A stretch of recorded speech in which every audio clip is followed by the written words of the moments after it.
Assalamualaikum warahmatullahi wabarakatuh.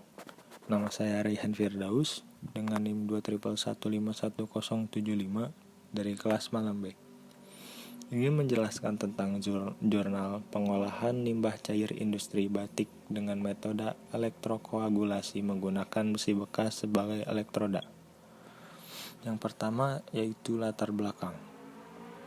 Zat warna banyak digunakan dalam berbagai industri. Industri batik perumahan merupakan salah satu industri yang banyak menggunakan zat warna yang sisanya dibuang ke lingkungan sebagai limbah. Buangan proses pewarnaan batik ini menimbulkan dampak yang merugikan lingkungan, karena lingkungan mempunyai kemampuan terbatas untuk mendegradasi zat warna tersebut.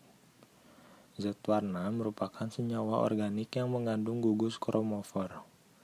Zat warna reaktif merupakan zat warna yang banyak digunakan untuk pewarnaan tekstil maupun batik.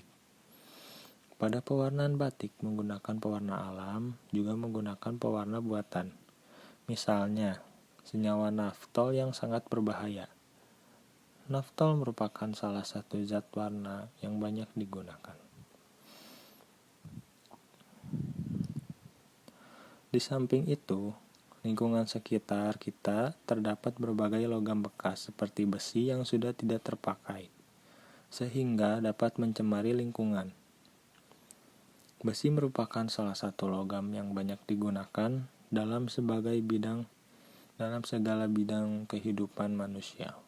Namun, setelah tidak terpakai, maka besi tersebut akan menjadi bahan pencemar, karena besi sulit terdegradasi dan usaha pemanfaatan kembali masih kurang. Besi memiliki sifat sebagai pengoksidasi dengan potensial standar reduksi bernilai positif. Logam besi mampu membentuk gelatin FeOH3 yang mempunyai pori-pori sehingga dapat digunakan untuk mengkoagulasi zat warna. Proses elektroagulasi adalah proses di mana terjadinya koagulasi atau penggumpalan yang menggunakan bantuan listrik atau electricity. Selanjutnya yaitu pembahasan. Pengolahan limbah cair batik dengan metode elektrokoagulasi menggunakan besi bekas sebagai elektroda ini bertujuan untuk mengurangi intensitas warna naftol dalam limbah cair batik, dengan terlebih dahulu mencari kondisi terbaik yang meliputi penentuan potensial aplikasi, pH, dan waktu elektrosis. Metode elektrolisis digunakan untuk mengurangi intensitas warna naftol dalam limbah cair batik, karena dalam proses elektrolisis besi sebagai anoda akan dihasilkan FeOH3 yang berupa endapan yang mampu memflokulasi pewarna melalui kopresipitasasi dan penambahan elektrolit. Maka besi lebih baik dan lebih banyak teroksidasi. Selanjutnya yaitu efek kelistrikan. Metode pengurangan intensitas warna pada limbah cair batik secara elektrolisis dengan elektroda besi dapat terjadi karena dalam sistem elektrolisis tersebut terjadi reaksi reduksi sampai oksidasi.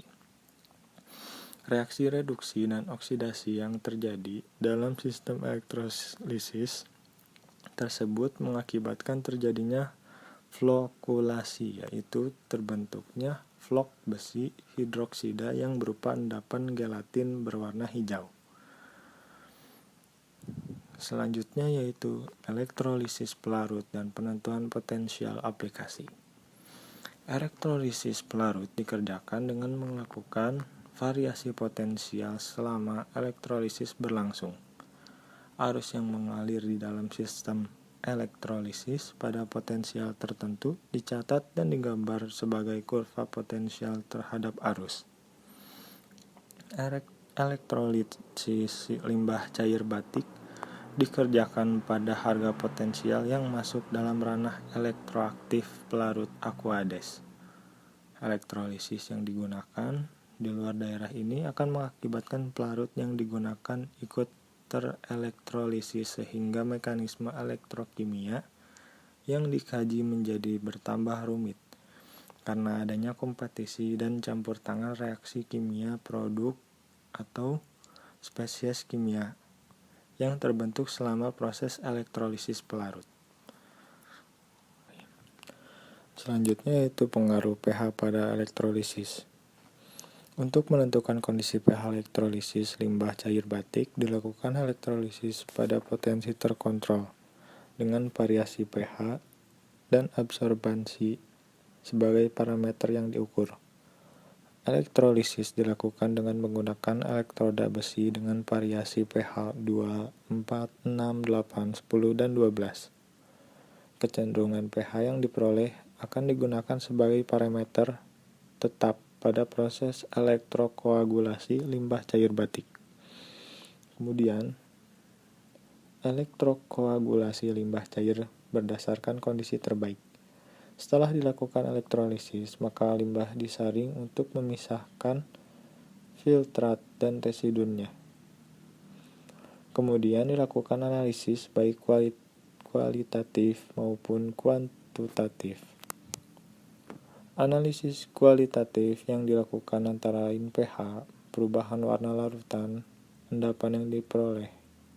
Analisis kuantitatif yang dilakukan antara lain penentuan persentase dekolorasi, kadar COD, TSS, dan kekeruhan.